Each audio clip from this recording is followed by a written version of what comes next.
Happy Monday, guys. I have a wonderful author interview for you. Jillian Boehme joins me to talk about her sophomore novel, The Stolen Kingdom.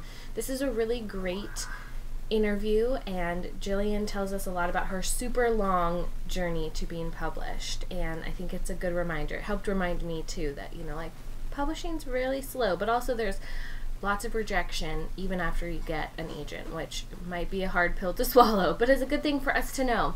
And she shares some really great querying tips, tells us a little bit about who some of her favorite authors are and what she likes to do when she isn't writing. So let's go ahead and get to know Jillian. Jillian, can you tell me about your sophomore novel, right? The Stolen Kingdom. Yes, The Stolen Kingdom is about Merilith, a vintner's daughter, who has no idea her hidden magical power is proof of a secret bloodline and claim to the throne. And Alec, who is the king's second son, and he hates the dark stolen magic that comes with the throne he hopes never to inherit. Merilith is coerced into a plot to murder the royal family and seize the throne. But when she meets Alec and learns more about the stolen magic, things become more complicated. As always, right? That complication that arises.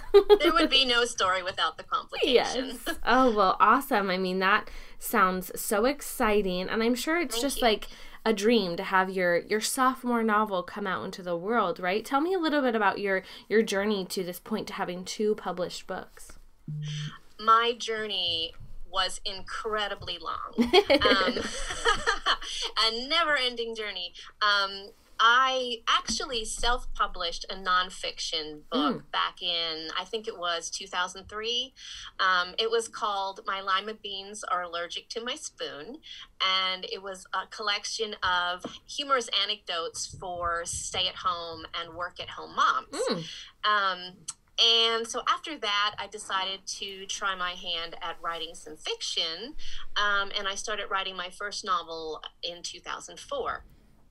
And it took me 5 years to land an agent, which felt like a very, very, very long time. Yeah. I was with him for 5 years. He took a total of 4 different novels out on submission. Wow. But none of them sold. Wow. And so with each subsequent failure, it started to feel more like this is never going to happen for me, right? Yeah. So after 5 years with him, I signed with my current agent, Danielle Burby. It took her 2 years to sell Stormrise, which was my debut novel. That one came out in 2019. When she sold Stormrise, Tor Teen actually signed me for 2 books, which was very thrilling. Yeah. Stormrise and then the dreaded YA Untitled, which is just a scary thing when somebody buys a book that you don't even know what it's going to be yet. Right. So that ended up being The Stolen Kingdom. So I'm super excited to finally be here. That's amazing. And yeah, definitely a long journey. I feel like it's not talked enough about, or hasn't been recently, like all the times that you go on sub and things don't sell, right? Like I feel like that happens to a lot more authors than we really know about. So yeah, to have 4 novels go on sub and not sell was probably like so difficult each time, right? That rejection. It really was. And all during this time, I was also hosting my writer's blog, Miss Snark's First Victim. And so we had a lot of contests with agents on that blog, and so many of my readers ended up signing agents through the contests and then went on to publish. And I sat there feeling like the quintessential always a bridemaid, never a bride kind of person. So, and for as exciting as it was to see these people moving forward, it's hard to sit in your corner and wonder, when's my turn, right? Definitely. So sometimes it was pretty hard, but overall, now that it's over, I'm thankful for my journey because I learned so much along the way. So definitely, it's all good. Yes. I feel like you learned as a person, right? But I'm sure as a writer too, and an author, so much from each of those novels Absolutely. as you did it. Well, so true. That's, good for you for persevering and making it through that. Thank you. Talk to my husband. I don't know. It was pretty ugly sometimes, I think. Well, good for him too for sticking through it all, because I'm sure it was difficult. Yes, it was. Well, tell me a little bit about querying. You've signed with 2 different agents, so, I imagine you've had some good experience querying. And then, maybe your top tips for writers who are in the querying trenches right now. Sure. Well, when I first started querying, the whole concept of an e-query was brand new. So my first attempts to get an agent were all done, believe it or not, through snail mail. Ooh. And I actually have in one of my bedside drawers a stack of rejection letters in envelopes tied with a red ribbon. So that's how old I am. So it was a very time-consuming process back then compared to now. But during that time, Kristen Nelson of Nelson Literary Agency was one of the agents out there blogging for writers to learn things. And I just hung on her every word. And one of the things that she provided for us was a list of agents who were beginning to accept e-queries. I was really excited about that. So that's where I began to really get into just the whole online querying thing, which is so much easier. Now, you still have to write a really strong query letter. It doesn't matter if it's going to go on a piece of paper or in an email. So there was still that. But the actual process was so much faster and easier. So I'm so thankful for Kristen in those early days of e-queries. And what's really interesting now is that my agent, Danielle Boehme, is with Kristen Nelson's agency. So that's kind of a really neat full circle story. That is. Yeah. So yeah, it was obviously a very long process. I kept careful records of my queries, so I remembered who I had sent what to. It gets pretty convoluted after a while, for sure. And I finally landed my first agent through a query. But what's interesting is after 5 years with him, I was wanting to move toward the YA fantasy writing, which is not where I started. And he didn't really represent that. But Danielle at the time worked for him. And I made the suggestion, well, what if I just kind of move over to Danielle? So that's how it happened. So that was easy. I did not have to query her. We already had a working relationship. So that was a little bit of a cheat. That is nice I feel like though after 4 novels on sub that didn't sell, you deserved a cheat at that point, right? Oh, well, thank you. It kind of felt that way. I'll take that. Yes, I think that was perfectly fine to do. Absolutely. Well, it's worked out really well. She's an amazing agent. We have a great relationship, and I'm so thankful for her. Good. She's wonderfully editorial as well. And that brings me to giving some tips like you had asked for. Yes. One of the things you need to know when you're going into your agent search is what kind of agent you really want, because there are some agents who are very hands-on and editorial, and there are also agents who are not. For me, I like having an editorial agent, and Danielle is very gifted editorially. So for me, she's a perfect fit. You may not want that. And a lot of times that's not hard to find out when you're doing your research. Yeah. So I think it's important to know what you want. It's also important to know what the agents are repping, because nothing's more time wasting for an agent but than to get queries for things they're not even remotely interested in. So you don't want to be that author who looks like she hasn't done any homework. So you definitely want to do your homework, and you definitely, while you do want to get some feedbacks from maybe some trusted writer friends before you send that letter out, I'm really not a fan of what I would call the overshopped query letter. Yeah. A lot of times, people will post things on forums and, hey, give me some feedback. You might get a dozen different people ripping that thing to shreds. By the time they're done, it doesn't have your voice anymore. So, and most of those people probably didn't even read your story. They're just critiquing it on a surface level of, is this a strong query? So I would advise against that. I think it's well-meaning, but it's not going to ultimately give you a query that's representative of who you are and what your writing is about. So that's a big piece of advice I like to give to aspiring authors.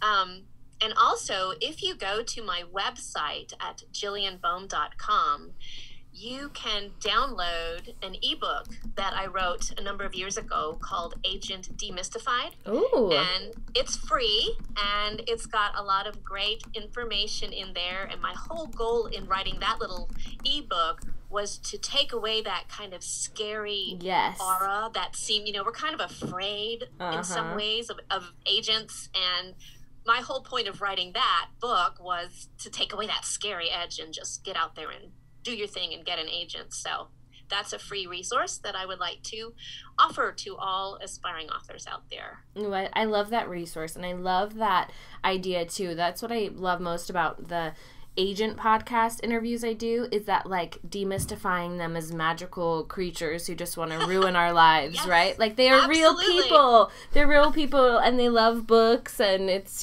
just there's so much more to it than just them rejecting you through email. It's so true. And your podcasts are a great way to do that too, because you can actually hear their voices and oh my gosh, they laugh sometimes. It's just wonderful. So I'm glad you're doing that. That's a good service. Yes.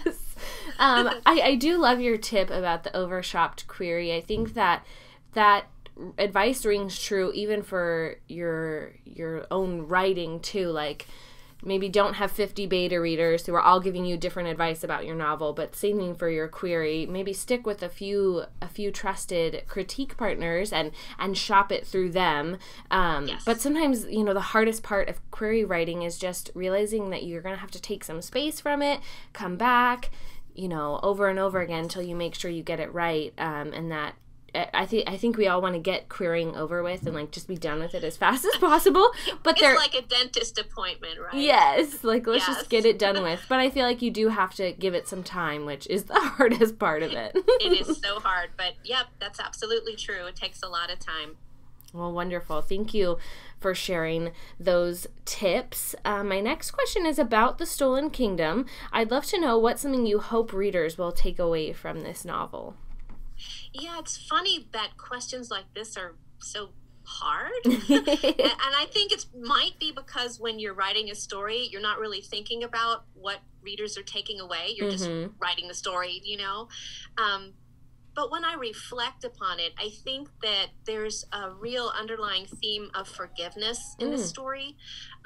It's not a prominent theme, but it's an important theme in the story. And I think that ultimately the story wouldn't work without forgiveness between characters. So that might be subtle, but I would hope that when readers close the book afterwards, they might say, oh yeah, wow, forgiveness, that's cool. So I love that. And I don't know.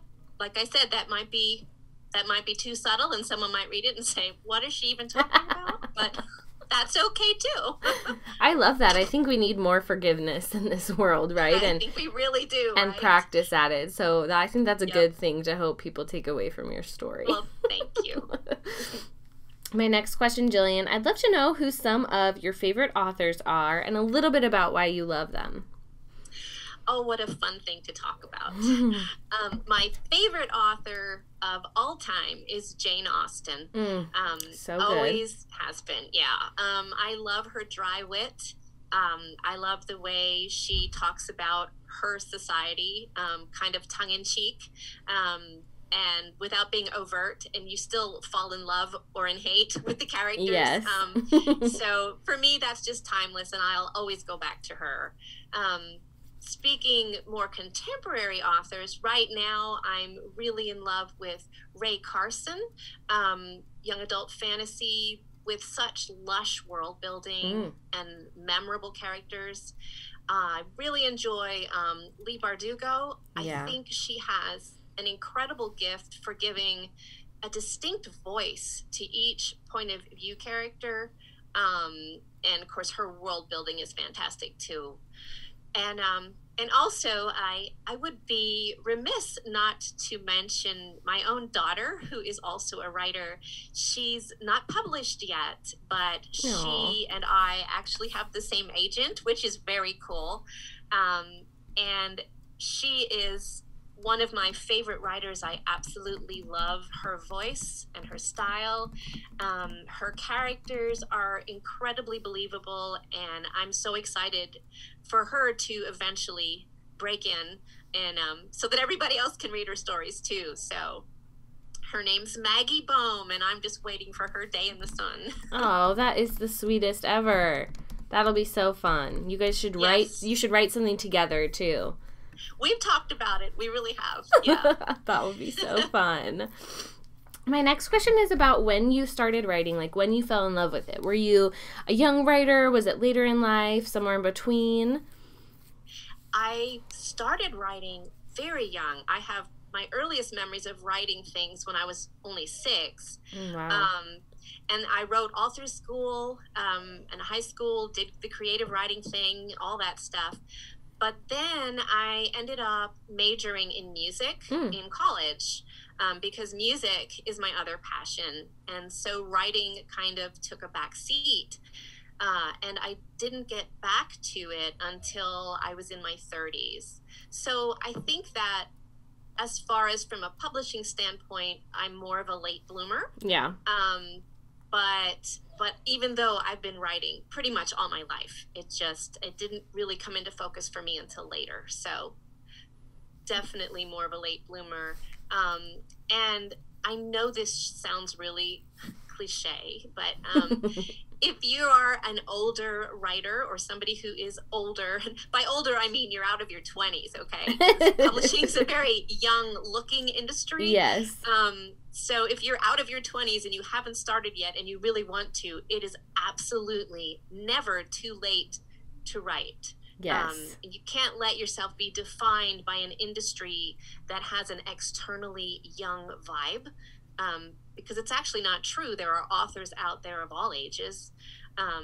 So just sit down and start writing. It just doesn't matter how old you are. Yes, definitely. I was very much a young writer, and I had this dream of being a published author as a teenager, like being a teenage published author. And then when I didn't make that goal, I was like, my life is over. I'm never gonna get this. Right? Never gonna have this happen. But yeah, you are so not alone. I mean, that honestly happens to people. Yeah, so it does. I want to be that older voice of no, you can really do this. Don't listen. Exactly. I do think we give ourselves sometimes these like self-imposed deadlines, and it's like, no, you have so much time to accomplish this goal that sometimes takes a really long time. I mean, you were with your first agent for 5 years, 4 novels on sub. You weren't planning for that. No. And I think too that it brings up something I always like to remind people is like, I feel like we think that once you get an agent, like you've made it. It's all uphill from there, right? But that's right. That's not always the case too, right? Surprise. Right. Well, it sounds like you've genre hopped a little bit. When you were with your first agent, you weren't writing YA fantasy. So you've kind of already genre hopped. But what other genres would you like to try writing? Well, what I started out with was pretty much dystopian. Ooh, fun. And when I love it. And I know that it's very glutted still. And it's funny because when I first started writing the novel that eventually did land me my first agent, which is a dystopian young adult novel, I had no idea what Hunger Games even was. I hadn't heard of it yet. And then by the time I was ready to actually query this thing, I'm like, oh, this is like that. And of course, there was no place in the market for any debut dystopian at all. So I had to move on from there. I did some science fiction, straight up science fiction, which I'd also love to get back to. But if I were truly brave, I would try my hand at historical fiction. Ooh. I know. Particularly, my favorite time period is the Tudor era in England. Yes. And I love reading that kind of story, but the amount of research is insurmountable. And so I much. so admire authors who write good historical fiction. So that's a kind of a dream baby of mine, but I don't know if I can see myself actually doing it. But like I just said, it's never too late, right? So who knows? Yes. I think for me, I love reading historical fiction, but it might take some of the fun out of it for me if I had to do all that research, you know? Absolutely. I'm so glad you said that. Yeah. I know. So I feel you on that one. It would be fun to write, but I'm like, maybe not so much on that. No, because I mean, I've heard it can take equal parts research and writing. Yeah. And, you know, the writing itself is already very time consuming. So it's a big commitment to write historical fiction. So yes. But at least maybe we should just read it and right. let other people write it. Yes, we will celebrate other people's research time by just loving their books. Yes. Me too. I think it's so funny that your comment about dystopian and when all that came out. Isn't it funny how writers, we all seem to like get on the same wavelength about stories. And yes. they all come out at the same time. Like, all these people had the same stories. It's so funny, because I love dystopian. And the first novel the second one I ever finished was a dystopian. And then when I started to query it, it was like, oh, this is, the market's too saturated with it. And it's like, but people will still love it. People still do today. I mean, love those stories. Do. It's just so funny how that works. Some writer wavelength. Yes. My next question is about publishing advice. What is the worst writing or publishing advice anyone has ever given you? That is such a hard question that I actually don't have an answer because I've gotten so much good advice. That's good. There's just so many people I could thank along the way. Way back from the very first reader who read my very first novel and explained to me what point of view meant. I was head hopping, didn't know what that was, didn't know I was doing it. And he said, when you make this person talk, we really don't know what he's thinking. And I'm like, oh, you're right. So, just a whole bunch of, a whole series of things like that. And I can honestly say that nobody along the way led me in the wrong direction. I love that. That's good to hear, right? It really, because you want to try to dredge up some ridiculous or horrifying story because it makes for good storytelling, right? Oh, surely I can think of something. Honestly, every time I thought of something, it was something positive. So I guess that's a lot to be thankful for, isn't it? That is so much to be thankful for. How wonderful that nobody said something to you that made your spirits go down or led you in a wrong direction. That's good. Yeah, I'm very thankful for that. Yes, wonderful. And yes, kudos and so many thanks to those writer friends or readers who give us that advice that, we didn't know we needed. Like, oh, you're head hopping. Like, oh, I didn't even know that was a thing, but thank you. Oh my gosh. I still thank him for that to this day. Mm-hmm. So it's just all the little things because there's so much you really, really don't know. And it's okay not to know. Yep. You just have to ask. And sometimes you don't ask. It's just that people read your stuff and say, oh, this is a mess. Can I help you? It takes a lot of courage too. And I think sometimes aspiring authors need to be reminded that it does take courage. Yeah. It isn't easy to hear bad things about our writing. And bad is probably not a good word choice because all it means is that it needs to be improved or fixed or changed. Yeah. And if we're willing to do that, then we're just going to keep growing and growing. And that's what it's all about. So that is having that mindset of even though, yes, it might hurt to hear some of those things, right? Because that's just how it is with your book that you've spent so much time on. Sometimes it hurts, but you got to work through it and realize like, oh, okay, here's where I go from here. There's always something we can do to make it better. Yep, and it feels good once we get there. Oh, yes. When you're like, oh, look, I took this feedback, and now my story is so much better than before. And I don't need quite as much chocolate as I thought I did. Yes. Yes. Well, my next question, I'd love to know what's something you like to do when you're not writing, and besides reading, because I'm sure you love to read. I know. I mean, what writer wouldn't say reading, right? Right.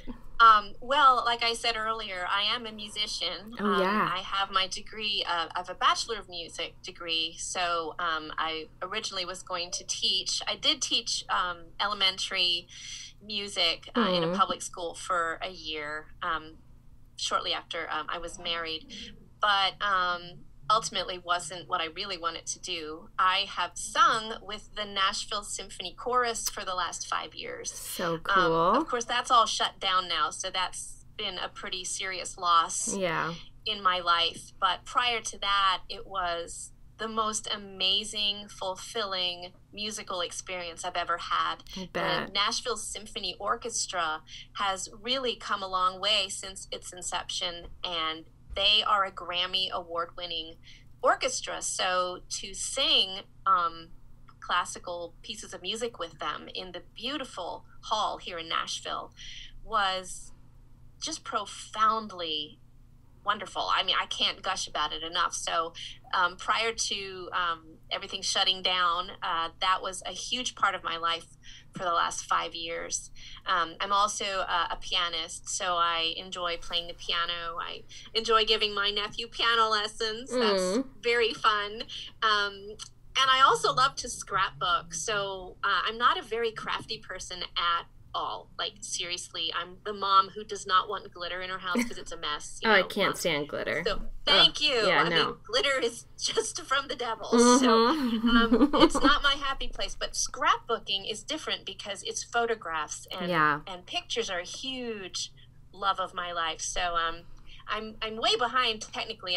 I'm still in 2006, but I started, my first scrapbook is from 1988, so I have done a lot over the years, but it's a lot of work catching up, and I don't always stay consistent to it. And if I'm busy drafting a new story like I am right now, then I absolutely don't have time for my scrapbooking. But that's my one kind of dipping my little pinky toe into the crafty arena where I don't really belong. So I love scrapbooking. I think it's so fun. Do? I do, and I love to watch my kids go through it and look at all these old pictures, and they're like, they can sit there forever and go through them over and over and be like, I remember this and I remember that, and that's just the best. I think isn't that wonderful? So sweet. Yeah. See, and my youngest is 13, and I haven't gotten to her yet, and so I'm like just about ready to be pregnant in my photo album. And over the years, she said to me, "Mommy, are we getting to me soon?" Yes, I promise. I do have pictures of you, and you will see them one day. So that is so funny. It'll be a special day when she sees herself in a scrapbook. Yes, it will. Yes, I'll say, "Molly, you really do exist, honey. Here's the proof." Here we go. We didn't forget to take pictures of you. No, we did not. I love it, and I love, I think hopefully at some point you get to go back to doing, your singing with that orchestra, because that sounds incredible and like such a, special experience. And I love music. I'm not very musically inclined, but there's just so much that you get from music, and it's so fulfilling and relaxing, and it really is. I mean, it's like the storytelling of it too, right? It's just wonderful. Oh, that's so true. Yeah, on a really deep level. I mean, music just kind of crawls under your skin. Yes. And it's just, I can't imagine a world without music. So you don't have to be some kind of trained musician to just know that and experience that. So definitely. That absolutely counts. It does definitely count. Well, I have one final question for you. I have been told by many people it is the hardest question I ask, so I do apologize. I would love to know what your favorite book is right now. This is not your favorite book of all time, just something you've read recently that like you want to tell everyone about. Oh, wow. I love the way you ask what is your favorite book now, because that does change. Yeah. So I'm so delighted that you have made a point of saying it that way, because it's just true. I think Mary E. Pearson is one of my favorite authors, and the first book in her trilogy, Kiss of Deception, is the first book. And it's been a few years since I've read it now, but I do keep going back to it as one of my all-time favorites of right now. and I don't know if you've read those books. I don't want to do any spoilers. I haven't read it. I love getting new books, though. I'm not going to say anything else, but there is just something, there's this twisty little thing that she does about a quarter of the way through the book that just blows your mind. Oh, and I love had me flipping back through the pages because I was sure I had read something wrong. And that's how mind-blowing it was. And so that's a moment, a readerly moment that I'm still living in. So I think she would have to wear the crown right now for that. Though I also, a more recent read of mine was Leigh Bardugo's Six of Crows. So good. So good. And what a level of skill she has to keep all those characters straight, and their voices are so unique that you don't get them mixed up, and the story's going in all these directions and all these threads just twist back together. I mean, I'm just so amazed at her skill. I already enjoyed her writing, so this book really was like the frosting on the Grishaverse. I just absolutely loved it. So that was the first book I've read of hers in the Grishaverse, and I remember just being like, oh my goodness, this is the most amazing thing in the world. It really is. It really is. It's an incredible book. So incredible. And I love what you were saying about Kiss of Deception, when authors can do those twists that you don't see coming, but also that work so well. Oh, I love those. Those are like the best moments in reading, because, you know, when you're such an avid reader, and especially a writer too, a lot of times you can see it coming, or, you know, you have an idea, a suspicion. So when somebody does like catch you off guard, it's nice. Yeah. And then you wish that you could read it for the first time over again, to have that experience again, you know, just because it's just so amazing to be so blindsided like that. So good. Well, thank you for sharing those favorite books right now. Jillian, thank you so much for chatting with me today, telling us all about your long journey through publishing and your sophomore novel, The Stolen Kingdom. Thank you so much, Rose. I have really enjoyed talking with you. Thank you so much for listening to this episode. Please make sure to rate and review wherever you are listening to it. Make sure you are subscribed so you never miss an episode. And next month, I can't believe it's almost April, just another slew of great interviews for you. So I'm so excited for what's coming next.